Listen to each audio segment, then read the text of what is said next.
What's up, guys? This is Samuel, and today I want to give you my first impressions for the Rode NT1-A, the AI-1, and the Rode PSA1 Plus.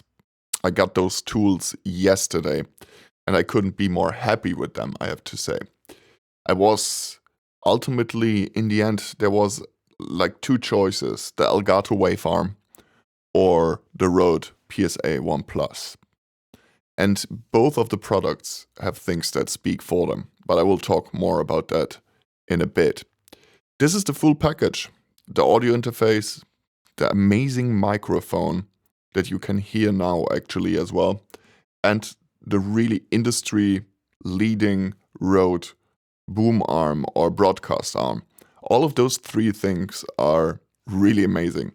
Let's talk a little bit about a couple of aspects like build quality, but also the quality of the sound, of course, of the microphone and of the DAC and the transformation in general, the ins and outs, everything that is connected to the audio interface, everything that is connected to the boom arm, everything basically. My first impressions. For me, this means a lot. This is not just another tool. For me, this is an occasionous moment in my life as a producer where I have my first real serious microphone, in my opinion. I used a Zoom microphone before, but that was a very basic one. And the jump to this with direct monitoring, which is latency free with the AI-1 and so forth, was a huge step. And wow, it's amazing. So with which product should we start? We can start from left to right, basically, here in my setup, with the left being the Rode PSA1 Plus. This is a beast. This is amazing because you can not only use it sitting, even if you're tall like me, I can just like move around. Also, what I can do is I can actually lie down if I want to and still record. Yeah. I could lie down and just take it. And as you can see, it's a monster of a boom arm. Let me get back into position. Yeah, I'm so happy that I chose this one as the first one. Right now, what is trendy is low profile boom arms, and I truly understand it. It's nice also, and I will probably have one sooner or later. I will definitely try the Elgato low profile arm. But as a first real arm, this is not my first studio arm, but it's my first real arm where I can say, like, I respect that thing, you know what I mean? The first one was really great for the moment. And then also it was time to change, right? Like at some point it's time to upgrade. This arm is on a different level. It's very silent. And there's not much things that people complain about with this arm. There's one thing though that everybody is talking about. Like you will not find a video online where people are not talking about that logo.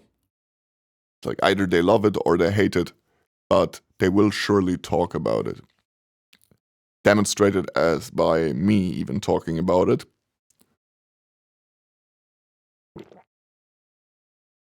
By the way, right now, this is like pretty vanilla. You hear the microphone, not completely unprocessed, but fairly unprocessed.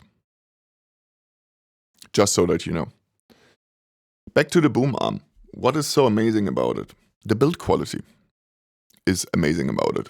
The size, the build quality, the quality in general, of course. And if you compare that to my last boom arm, it's like going from a very, very basic, old, used car to a sports car from here and now. You know what I mean?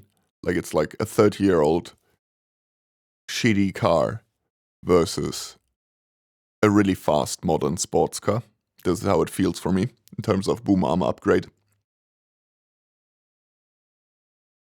There's definitely things that could be improved. For example, the clamp is just fitting on my table. It's like it's meant to be almost, you know? Like it's like literally there is like a tolerance of maybe a few millimeters. That's not really a complaint, that's more of an observation. Are there any other things that really bother me with the arm? It is a huge chunk. It's a chunky boy, that is for sure. But that is by design, right? Like it's meant to be a big studio arm. Look at it. I can, hold on to it. That was unthinkable with my last studio arm, for example. I like the design. The Rode logo, maybe I do something with it. Maybe I might like cover it up in the future, who knows. But nevertheless, I like the design. Apart from that huge logo, I really think that it's a beautiful piece.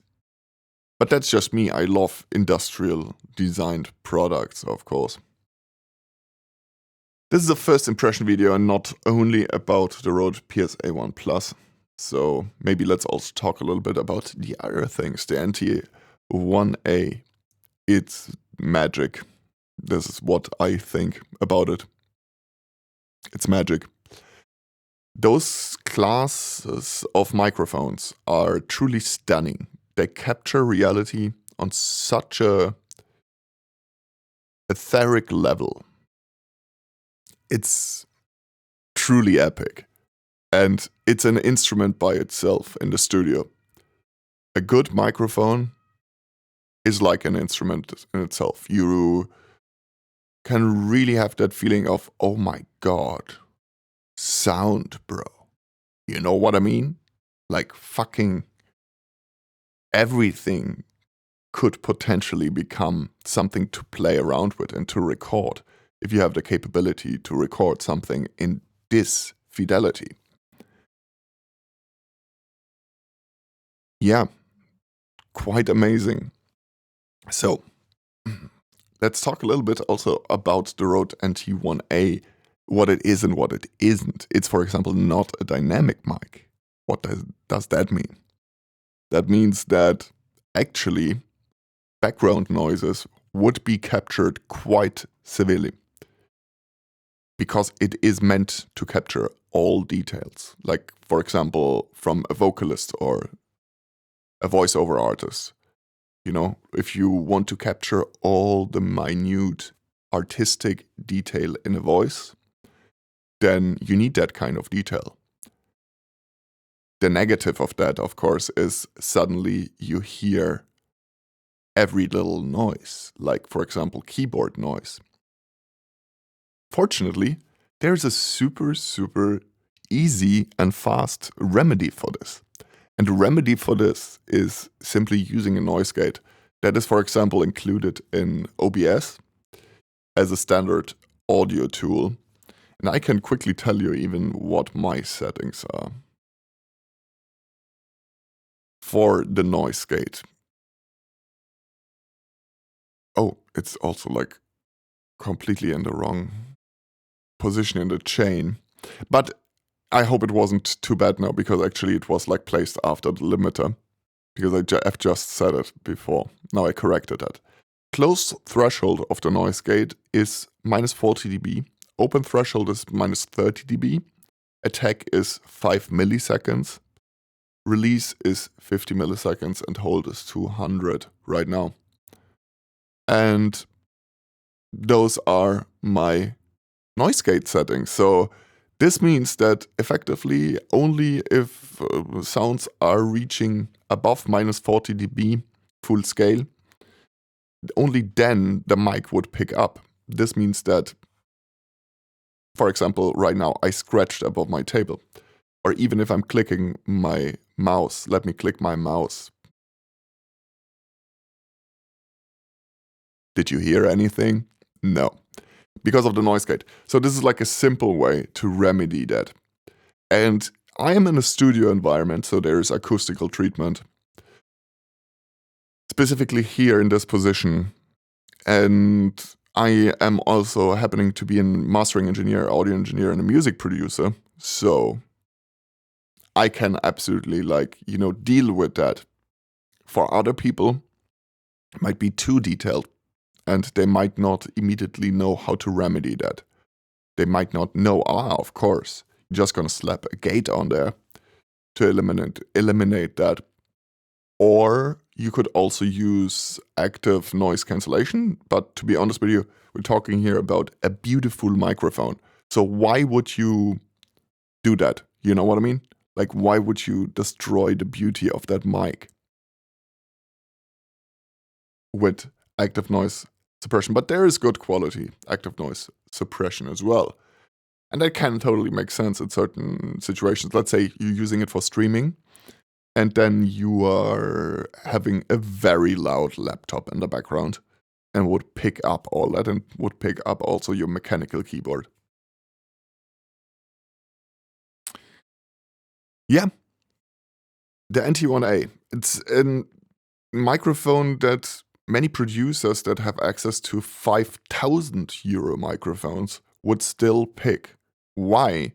Because it's a workhorse, industry standard kind of vocalist and vocal performance microphone with a very slight tuning, of course, that is specifically for voice, and it has a beautiful tuning that is enhancing vocals, but not only vocals, of course. That signature also applies very well to guitars and to many other things I have to record yet, of course, with it, but I already read about it. It's amazing. So yeah, next up we have the AI-1 that is over there. I can show it to you. It's this thing. And this is an audio interface, of course. And this is the audio interface that you are hearing me through right now. And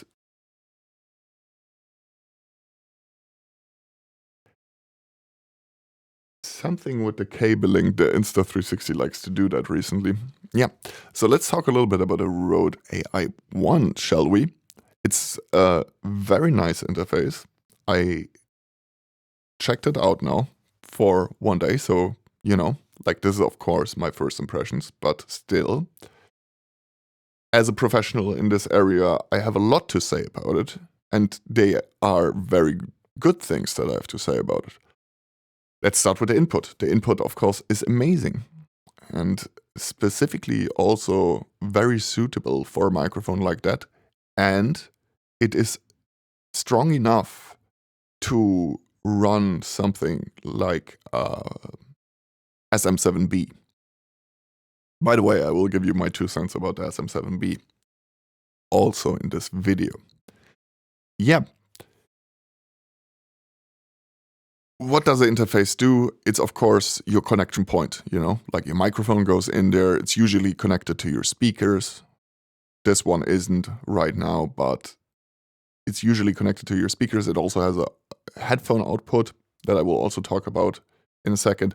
And this particular one has, first of all, phantom power. That means that it can deliver current to microphones through the microphone XLR, which is very important because you couldn't run a device type like the NT1-A without phantom power. So that's very important. And it is implemented in such a nice way. The way that I did it is like the knob that controls the intensity of the level is also clickable, and yeah, when you click it, then you activate the phantom power. Sorry, my brain just flew away for a moment there. I think you could see it, but it flew back inside my skull. So there we are, back in my skull. The same goes for the headphone output. So both of the in and outputs that I've tested, the headphone output and the input are supreme. They're so good quality, noise-free, extremely, so much better than the Scarlett 2i2, for example, like which is a commonly used interface, one that I would not particularly choose. But there is tests online, and if you have good microphones, headphones, then you can listen to that and you can hear how noisy those cheaper interfaces truly are. And if you're going into a high fidelity recording field where that stuff is required, zero noise, etc., or very extremely low noise floors and so forth, then yeah, it's really a huge difference, guys. Check it out. Scarlett 2i2 versus Rode AI-1. The input noise, it's tremendous. Inputs and outputs are stellar. The preamp is dope because it can even run monster mics like the SM7B.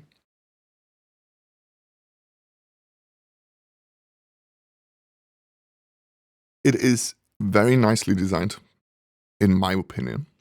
It's unintrusive and I like it.